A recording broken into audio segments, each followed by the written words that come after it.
오늘 저는 믿음의 그릇을 업그레이드 하십시오 라는 제목으로 하나님 말씀을 좀 같이 나누려고 합니다. 사람들은 누구나 염려하고 걱정하는 일들이 있습니다. 어려운 일들이 이렇게 찾아오게 되면 누구나 걱정하고 염려하지 않을 수가 없습니다. 앞으로 이 일들이 어떻게 될 건가, 이 일을 통해서 나한테 또 어떤 일이 찾아오지는 않을까, 그런 것들을 미리 생각하면서 염려하고 걱정하게 됩니다. 어떤 경우는 염려했던 일들이 이렇게 잘 해결이 되어서 그 염려로부터 금방 빠져나오게 되는 그런 경우도 있습니다. 하지만 어떤 때에는 그 일들이 잘 풀리지 않아서 그 어려운 문제를 품고 살아가야 하는 그런 때들도 있습니다. 그럴 때는 염려가 점점 커지게 되고, 또 때로는 그 염려하는 마음에 눌려서 잠도 못 자고 음식도 못 먹고 또 평상시에 하던 일들도 잘 못하게 되는 그런 경우도 있습니다. 염려가 우리들의 마음을 짓누르면 그렇게 되는 겁니다. 또한 이러한 염려가 꼭 어려운 일이 있을 때만 우리에게 찾아오는 것은 아닙니다. 앞으로 어떤 일이 생길지, 또 어떤 일이 벌어질지 모른다는 그 미래에 대한 불안감은 우리가 잘하고 있을 때도, 승진을 거듭하고 사업이 잘 될 때에도, 또 다른 사람들이 선망하는 위치에 있을 때에도 우리에게 이렇게 찾아오는 경우가 있습니다. 그리고 그러한 이렇게 염려와 불안이 우리들에게 찾아왔을 때에 그것을 이겨내지 못하고 거기에 이렇게 눌리게 되면 우리가 이게 아주 무기력한 삶을 살아가게 됩니다. 겉으로 보기에는 아무 걱정 근심 없어 보이는데 그 근심 걱정에 사로잡혀서 아무것도 하지 못하면서 살아가는 사람들, 그런 이들이 우리 주변에 이렇게 찾아볼 수가 있습니다. 염려에 이렇게 사로잡히게 되면 염려가 내가 가지고 있는 그 힘과 그 에너지를 다 빼앗아 가기 때문에 그런 일이 벌어지는 겁니다. 사실 예수님 당시에도 염려와 걱정에 사로잡혀서 살아가던 이들이 많이 있었습니다. 그 당시의 상황이 특별히 그렇게 좋지 않았습니다. 이 점령군인 로마의 통치 아래서 이 폭동이 끊이지 않았고 아주 정치적으로 불안정한 그런 상황 속에서 사람들이 살아가야 됐습니다. 또한 몇 년간 지속되었던 가뭄과 기근이 있어서 이 사람들이 가난과도 싸워야 됐고 굶주림과도 또 싸워야 됐습니다. 또 그 당시에 질병으로 인해서 고난당하고 있는 이들도 많이 있었습니다. 그래서 사실 예수님께서 하신 일 중에 큰 일이 아픈 이들을 이렇게 고쳐주시는 그런 일이었습니다. 이와 같이 여러 가지 어려움 가운데 있던 이들, 그래서 앞날에 대해서 걱정하고 근심하고 염려에 사로잡혀서 이렇게 살아가는 이들이 그 당대에 많았습니다. 그런데 예수님께서는 그런 이들을 보면서 염려하지 말라고 그렇게 말씀해 주셨습니다. 그리고 우리가 염려하지 말고 살아야 하는 이유를 이게 또 말씀해 주셨습니다. 오늘 말씀을 보시면 그런 이유들이 나오는데, 첫째로 예수님께서 염려하지 말라 하셨던 이유는 우리가 염려한다고 해서 우리에게 찾아온 문제가 해결이 되는 것이 아니었기 때문입니다. 27절 말씀을 보시면 예수님께서 이렇게 말씀하십니다. 너희 중에 누가 염려함으로 그 길을 한 자라도 더할 수 있겠느냐? 그런 말씀을 하십니다. 예수님 무슨 말씀하시는 겁니까? 염려한다고 해서 문제가 바뀌지 않는다는 겁니다. 우리가 염려한다고 해서 찾아올 일이 찾아오지 않는 것도 아니고 또 일어나지 않을 일이 일어나게 되는 것도 아니라는 겁니다. 염려로 바꿀 수 있는 것이 아무것도 없으니 염려는 좀 떨쳐버리라고 예수는 그렇게 말씀하셨던 겁니다. 예전에 윌리엄 오슬로라고 하는 그런 사람이 있었습니다. 그 사람이 나중에 그 존스 홉킨스 의과대학을 설립한 사람이었는데, 그분이 이 풋내기 의대생이었을 때 굉장히 그 앞날에 대한 걱정과 근심이 많았다고 합니다. 앞으로 자신의 인생이 어떻게 될 건지, 자기가 공부하고 있는 학업은 잘 마칠 수 있을 것인지, 또 학업을 끝나고 나면 어떻게 될 것인지 걱정과 근심이 많아서 이게 하루하루의 삶이 좀 힘들었다고 합니다. 그런데 어느 날 읽게 된 그 토마스 칼라일의 한 그 글 때문에 그가 그 염려를 떨쳐버릴 수 있게 되었습니다. 그 글이 이런 글이었습니다. 우리가 해야 할 중요한 일은 먼 곳에 희미하게 보이는 그것을 보려고 하는 것이 아니고 눈앞에 똑똑하게 보이는 그 해야 할 일들을 해가는 것이라는 그런 글이었습니다. 이 글을 읽으면서 그는 아직 닥쳐오지 않은 미래에 대한 염려로 걱정할 것이 아니라 하루하루를 성실하게 살아가야 한다는 것, 그냥 내 삶의 자리에서 싸우면서 이렇게 이겨나가는 것, 그것이 중요하다는 것을 생각하게 됐습니다. 그리고 나중에 예일대학에서 이분이 연설을 하게 되었는데 그때 이런 이야기를 했습니다. 사람에게 중요한 날은 바로 오늘이지 내일이 아니고 지금이라는 시간을 주님께 계속해서 드리고 주님 앞에서 부끄럽지 않은 하루하루를 살아가다 보면 우리의 미래를 주님께서 책임져 주시는 것이라는 그런 이야기를 했습니다. 그는 염려로 살지 않고 우리는 믿음으로 사는 것이라고. 그렇게 믿음으로 하루하루를 주님 원하시는 모습으로 살아가면 주님께서 우리들의 삶을 책임져 주시는 것이라고 그렇게 이야기를 했습니다. 여러분, 우리가 그렇게 살아가야 하지 않습니까? 실제로 염려하고 걱정하는 일로 우리가 바꿀 수 있는 것은 아무것도 없습니다. 반면에 우리가 믿음 가지고 살아가면 아주 조금씩이라도 우리들의 삶을 좋은 방향으로, 또 주님이 원하시는 방향으로 이끌어 갈 수가 있습니다.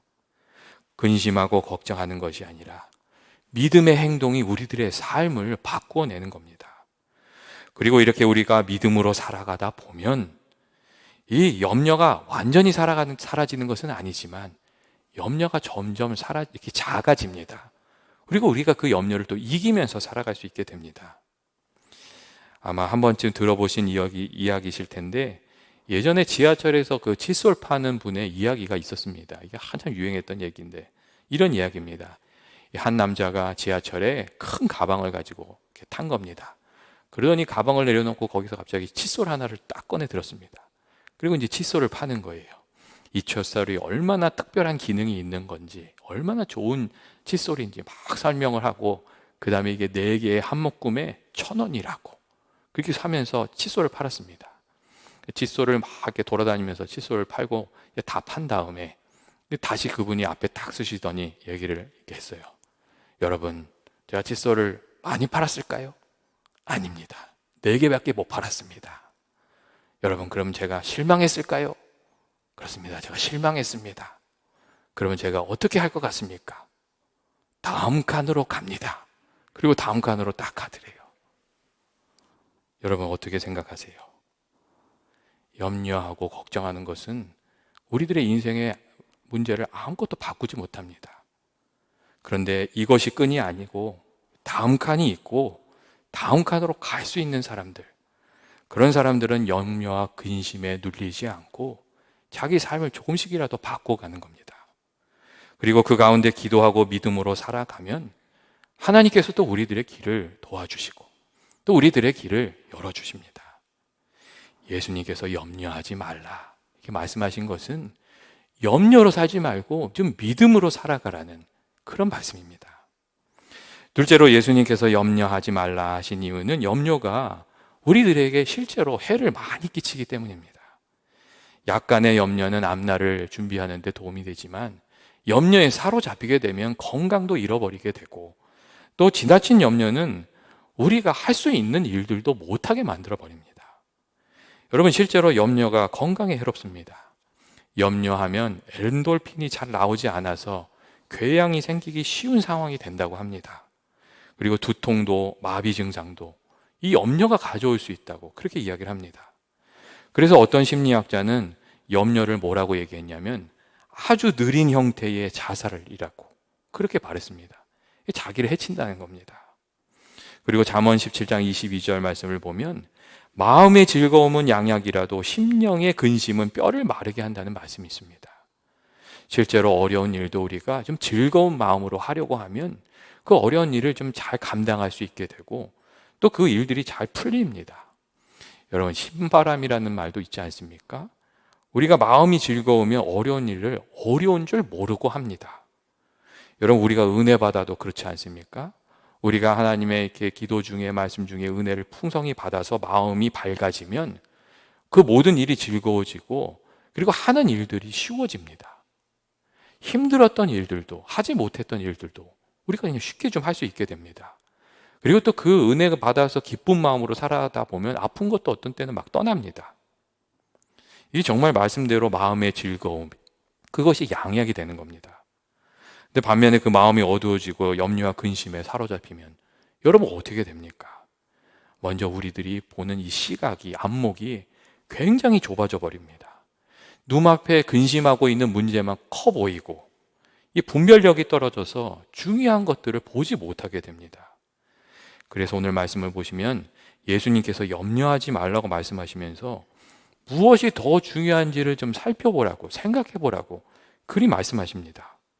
목숨이 음식보다 더 중요하지 아니하냐, 몸이 의복보다 더 중요하지 않으냐, 그런 말씀을 합니다. 이게 뭔가 집착하게 되면 다른 것을, 중요한 것을 이렇게 못 보게 되는 경우가 종종 있어서 그렇습니다. 그런데 우리들이 근심 걱정에 사로잡혀서 그런 실수를 많이 합니다. 하나님께서 우리에게 주신 기회가 아직도 있는데, 하나님께서 우리들에게 베풀어 주신 것들이 아직도 우리들에게 있는데, 그런 것들은 생각하지 못하고 다 끝난 것 같다고, 일이 다 끝났다고 그런 이야기들을 많이 합니다. 하나님께서 아직 주지 않은 기회들이 많이 있는데 그것들을 믿음의 눈으로 보지를 못하는 겁니다. 또한 우리가 염려에 사로잡히게 되면 주님이 주신 능력도 잘 못 씁니다. 예전에 정말 공부 잘하던 친구가 하나 있었는데 정말 그 친구 공부 너무 잘해가지고 기대가 많았습니다. 야, 집에서도 기대하고 학교에서도 기대하고, 이 친구가 이번엔 뭔가 좀 할 거다, 막 그런 기대가 많았습니다. 근데 그 친구가 정말 그 입시 시험 볼 때 갑자기 배가 아파가지고 시험을 완전히 망쳐봤습니다. 병원에 가니까요, 병이 없어요. 그냥 신경성인 거예요. 얼마나 그 스트레스를 받았는지, 그 시험에 대한 염려가 있었든지 그냥 몸이 먼저 탈이 난 거였어요.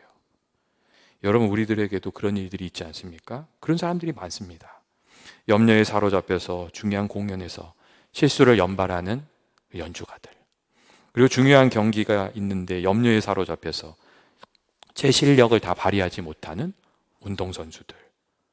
이 염려에 사로잡히면 우리가 평상시에 잘 하던 것도 잘하지 못하게 되는 경우들이 종종 있습니다. 염려가 우리에게 해가 되는 이유는 염려가 우리들의 문제를 해결하지 못할 뿐만 아니라 하나님 주신 능력도 빼앗아가고 기회도 빼앗아가기 때문에 그렇습니다. 그래서 예수님께서 염려를 좀 떨쳐버리라고 그런 말씀하시는 겁니다. 성경이 염려가 우리들의 마음에 찾아올 때 어떻게 하라고 말씀하십니까? 아무것도 염려하지 말고 기도와 간구로 너희 구할 것을 감사함으로 아뢰라고, 그리하면 지각에 뛰어난 하나님의 평강이 너희의 마음과 생각을 지키실 것이라고 그렇게 말씀해 주십니다. 염려가 내 마음을 좀 사로잡으려고 하면 어떻게 하라고요? 기도와 간구로 내 인생의 문제를 가지고 좀 주님 앞에 가지고 나아가라고, 그것을 주님께 맡기라고. 그렇게 하나님께 맡기면 하나님의 평강이 우리의 마음과 생각을 지켜주실 것이라고 그렇게 말씀해 주고 있습니다. 염려가 찾아올 때 어떻게 하시려고 하십니까? 염려가 찾아오면 우리들의 마음을 힘들게 하는 그 문제를 가지고 주님 앞에 나아가서 기도하는 저와 여러분 되시길 원합니다. 그리고 감사로 나아가면 주님께서 우리들의 마음을 지켜주십니다. 기도로, 간구로, 감사로 그 염려를 좀 떨쳐내는 저와 여러분 되시길 주의 이름으로 축원드립니다. 또한 예수님께서 염려하지 말라고 하시는 이유는 우리를 사랑하시는 하나님 아버지가 계시기 때문입니다. 26절 보시면 예수님께서 이런 말씀하십니다. 공중에 나는 새를 보라, 심지도 않고 거두지도 않고 창고에 모아들이지도 아니하되 너희 하늘 아버지께서 기르시나니 너희는 이것들보다 귀하지 아니하냐, 이렇게 말씀하셨습니다. 너희가 이것들보다 귀하지 아니하냐. 예수님께서 이 말씀을 하시면서 우리를 사랑하시고 아끼시고 기꺼이 돌봐주시는 하나님 아버지가 계시는데 왜 기도하지 않고, 왜 의지하지 않고, 왜 하나님을 믿지 않느냐, 그리고 아무것도 없는 것처럼 걱정하고 근심하고 염려하느냐. 예수님 그렇게 말씀하셨습니다. 또 30절 말씀을 보시면 이런 말씀이 있습니다. 오늘 있다가 내일 아궁이에 던져지는 들풀도 하나님께서 이렇게 입히시거늘 하물며 너희일까 보냐, 믿음이 적은 자들아, 이렇게 말씀하셨습니다. 예수님이 무슨 말씀하시는 겁니까? 우리가 염려하고 걱정하면서 살아가는 이유는 우리가 하나님을 보지 않기 때문이라고, 하나님에 대한 믿음이 적기 때문이라고, 하나님에 대한 믿음을 가져야 된다고, 우리들의 믿음을 좀 키워가야 된다고, 예수님 그렇게 말씀하신 겁니다. 사실 우리들은 연약하고 부족함이 많은 그런 존재들입니다. 냉정하게 우리들을 이렇게 살펴보면 부끄러운 점이 참 많습니다. 우리들 중에 실수 없고 허물 없는 사람은 아무도 없습니다. 하지만 그럼에도 불구하고 우리가 낙심하지 않고 용기를 잃지 않고 살아갈 수 있는 이유는 우리를 사랑하시는 하나님이 계시기 때문이고, 또 우리가 하나님을 이렇게 붙들면 하나님께서 우리들을 붙들어 주시기 때문입니다. 그런데 때때로 우리가 하나님의 은혜 없이 살아온 것처럼, 마치 우리 자신의 힘과 능력으로 모든 것을 이루면서 살아온 것처럼 걱정하고 근심하고 염려하면서 그렇게 살아가고 있는 겁니다. 여러분, 만일 내가 못하는 일은 하나님도 어쩔 수 없는 것이라고 생각한다면 그것처럼 답답한 일이 없습니다. 자신이 할 수 없으면 다른 사람도 할 수 없을 거고, 내가 할 수 없으면 하나님도 할 수 없다고 생각한다면 그것처럼 답답한 일이 없는 겁니다. 그렇게 생각하는 것은 내 생각만큼, 내 믿음의 분량만큼 하나님을 아주 작게 만들어가는 겁니다. 그런데 여러분, 정말 하나님이 어떤 분이십니까? 내 눈에 불가능한 일을 하나님의 눈에도 불가능한 겁니까? 여러분, 그렇지가 않습니다. 초등학생 눈에는 너무 어려워 보이는 문제도 중학생이 보고 고등학생이 보면 그게 아무것도 아닙니다. 특별히 그 문제를 내신 분이 그 문제를 보면 그것은 아무 문제도 아닙니다. 여러분, 마찬가지로 우리 삶의 벅찬 문제도 주님께서 해결하시고자 하면 그게 아무것도 아닌 문제가 되는 겁니다. 그래서 어떤 사람들은 이 시대에 예수 믿는 사람들이 짓는 가장 큰 죄가 믿음으로 살지 못하고 자꾸 하나님을 작게 만드는 것이라고 그렇게 이야기하는 사람들도 있습니다. 우리가 어려울수록 우리의 믿음을 점검하면서 믿음으로 나아갈 필요가 있습니다. 우리의 삶에 우리를 염려하게 하고 또 낙심하게 하는 일들이 찾아올 때, 여러분, 우리가 어떻게 해야 나가야 됩니까? 그런 일들이 찾아올 때 우리는 그런 문제만 보는 것이 아니라 좀 하나님을 생각하고 하나님을 봐야 됩니다. 예수님도 그렇게 말씀하셨습니다. 28절 말씀을 보면 예수님께서 왜 염려하느냐 이렇게 말씀하시면서 좀 생각해 보라고 그렇게 말씀하십니다. 들의 백합화가 어떻게 자라는지 생각해 보라고 말씀하십니다.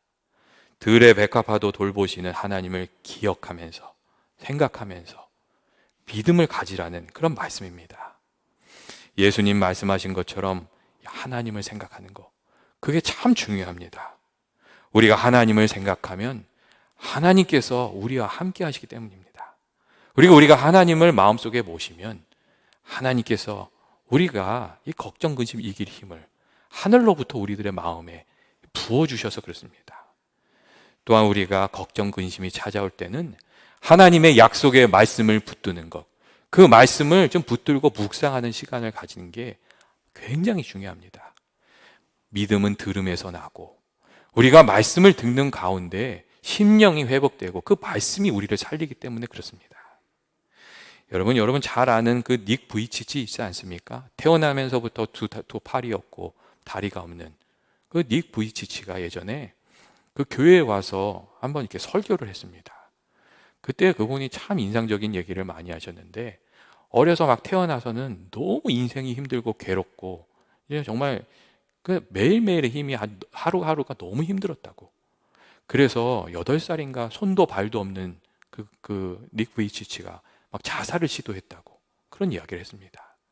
그런데 그 어려운 가운데서 그가 이겨낼 수 있는 힘이 있었다고 그런 이야기를 하면서, 그 힘이 어디서 왔냐면 그 매일매일 부모님이, 어머니 아버지가 성경을 읽어주면서 이렇게 이야기를 해줬는데 그 말씀에서 힘을 얻게 되었다고 그런 이야기를 했습니다. 그 어머니 아버지가 매일매일 성경을 읽어주면서 그 이야기를 했답니다. 네가 비록 이렇게 태어났지만 너의 삶에는 하나님의 귀한 뜻이 있다. 하나님이 뜻이 있으셔서 이렇게 하신 것이고, 하나님을 믿고 의지해서 나아가면 너는 무엇이든지 할 수 있을 것이다.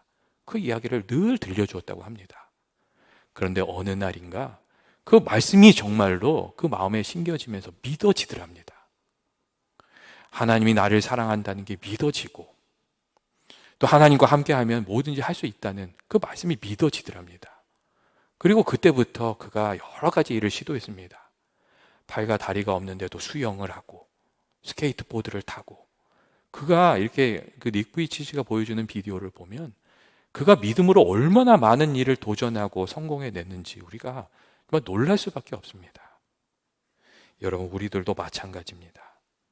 우리가 염려가 찾아올 때 하나님께서 우리들에게 주신 약속의 말씀을 조용히 묵상하면서 그 말씀을 좀 우리들의 마음에 담고 그것을 좀 붙들면서 살아갈 필요가 있습니다. 나를 사랑하시는 하나님께서 나에게 말씀하시는 그 담대하라는 말씀들을 우리가 좀 마음속에 담고 그것을 붙들고 기도하면서 살아갈 필요가 있습니다. 말씀이 우리들을 살리기 때문에 그렇습니다. 그리고 우리는 늘 우리의 연약함과 부족함을 채우시는 하나님을 좀 신뢰하면서 살아야 됩니다. 우리는 우리 생각대로, 우리 계획대로 일이 되어야 마음이 평안하고 일이 잘 되는 줄 알고 복 받은 줄 압니다. 그런데 하나님께서 늘 그렇게 일을 하시지 않으십니다. 오히려 하나님께서는 참 특별하게 하나님의 방식으로 일을 하시는데 우리의 연약함을 들어서 하나님의 영광을 드러내시는 경우가 참 많이 있습니다. 여러분, 가나의 혼인잔치도 그렇지 않았습니까? 거기에 포도주가 부족했습니다. 그냥 있어도 되고 없어도 되고 이런 것이 부족한 게 아니라 그 잔치를 위해서 꼭 필요한 게 없었습니다. 신랑이 많이 준비했지요. 근데 그 준비가 미흡했다는 겁니다. 그래서 얼마나 당황했는지 모릅니다. 그런데 그때 예수님께서 그 부족함을 다 채워주셨고 그들의 염려가, 그들의 근심이 기쁨으로 바꾸어지게 해주셨습니다. 하나님께서 그렇게 일을 하신다는 겁니다. 제자들이 갈릴리 바다를 배를 타고 건너가다가 풍랑을 만났을 때도 여러분 그렇지 않았습니까? 그들이 풍랑을 이길 힘이 없었습니다. 그 바다에서 늘 살아가던 뱃사람들이었지만 그 풍랑을 이길 힘이 없었습니다. 그런데 예수님께서 어쩔 줄 모르는 제자들의 배에 찾아오시니 그 문제들이 풀려질 수 있었습니다. 예수님께서는 그들을 찾아가셔서 그들의 연약함을 채워주셨고 또 그 사건을 통해서 예수님이 살아계신 하나님을 믿게 하셨고 또 하나님께 돌려드려야 하는 영광을 받으셨습니다. 하나님께서 이렇게 우리의 약함 가운데 큰 일을 해가십니다. 그렇기 때문에 우리가 좀 어려운 일이 있을 때 근심하고 낙심하는 것이 아니라, 너무 쉽게 포기하는 것이 아니라 주님이 열어주실 길을 기대하면서 믿음으로 걸어가야 됩니다. 여러분, 우리가 위기 중에 해야 될 일은 낙심하고 절망하는 것이 아닙니다. 염려에 눌리는 것이 아닙니다. 그것은 믿음으로 나아가는 겁니다. 그리고 믿음으로 우리에게 찾아오는 그 어려운 일들, 우리에게 찾아오는 그 힘든 일들, 그것을 하나하나 그 어려움의 파도들을 하나씩 넘어가면 그 파도를 하나하나 넘어갈 때마다 우리의 믿음의 그릇이 점점 커져갑니다. 그래서 나중에는 정말 큰 어려움도 담대한 믿음으로 이겨낼 수 있는 믿음의 사람이 됩니다. 교회 여러분, 지금 여러 가지 어려움 많으신 줄 압니다. 그런데 이때 여러분은 어떻게 살아가고 계십니까? 홍염려를 키우면서 자기 자신이 점점 더 약해져가는 그런 방향으로 혹시 살아가고 계십니까? 만일 그렇다면 주님을 믿는 믿음으로 좀 염려는 좀 떨쳐내 버리시고 믿음으로 살아가는, 주님을 바라보고 주님을 향한 믿음으로 살아가는 연합의 모든 교우들 되시기를 주의 이름으로 축원드립니다. 그렇게 믿음으로 나아갈 때, 우리가 주님 믿는 믿음으로 기도하면서 나아가면 주님께서 우리들을 확실히 붙들어 주실 겁니다. 이 믿음이 우리 모두에게 있기를 주의 이름으로 축원드립니다. 같이 기도하시겠습니다. 사랑과 은혜가 많으신 하나님 아버지, 저희들이 약할 때 힘이 되어 주시는 주님만을 의지합니다. 저희들의 마음 가운데 말씀과 성령으로 찾아와 주셔서 저희들에게 담대한 믿음을 주시고 어려울 때 주님 믿는 믿음으로 나아가서 승리하며 살아가는 저희 모두가 되게 하여 주옵소서. 예수님의 이름으로 기도합니다. 아멘.